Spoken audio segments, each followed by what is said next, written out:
ಯದಾ ಧರ್ಮ, ನಿಮ್ಮ ಧರ್ಮ ನೀವು ಮಾಡಿದ್ದೀರಾ. ಧರ್ಮ ಅನ್ನೋದು ಬೇರೆ, ನ್ಯಾಯ ಅನ್ನೋದು ಬೇರೆ. ಧರ್ಮ ಯಾರಿಗೆ ಮಾಡೋದು? ನನ್ನ ಮನೆಯವರಿಗೆ. ಅಣ್ಣನಾಗಿ ಏನ್ ಮಾಡಿದ್ದೀರಿ? ಕರೆಕ್ಟ್ ಆಗಿದ್ದೀರಾ. ತಮ್ಮನಾಗಿ ಏನ್ ಮಾಡಿದಿರಿ? ಕರೆಕ್ಟ್ ಆಗಿದ್ದೀರಾ. ಅಕ್ಕನಿಗೆ ಅಕ್ಕನಾಗಿ, ತಂಗಿಯಾಗಿ, ಹೆಂಡತಿಯಾಗಿ, ಗಂಡನಾಗಿ, ಮಗನಾಗಿ ನಿಮ್ಮ ಧರ್ಮ ಮನೆಯಲ್ಲಿ ನಡೆಸಿಕೊಂಡಿದ್ದೀರಾ.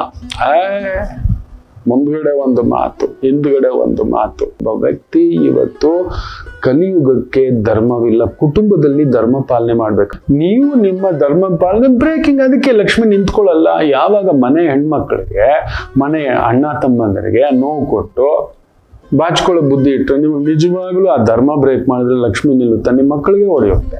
ಒಬ್ಬೊಬ್ರು ಒಂದೊಂದು ದಾರಿ ಆಗ್ಬಿಡ್ತಾರೆ. ಬಾಚ್ಕೋಬಿಡೋದು.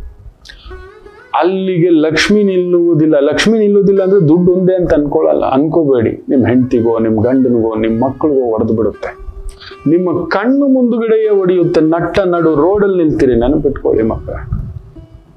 I break it, I do it ಅನ್ನತಕ್ಕಂಥದ್ದು ಇವತ್ತು ಏನಾಗ್ಬಿಟ್ಟಿದೆ ಗೊತ್ತಾ? ಹೇಳೋದೆಲ್ಲ ಧರ್ಮ, ಮಾಡೋದೆಲ್ಲ ಅಧರ್ಮವೇ.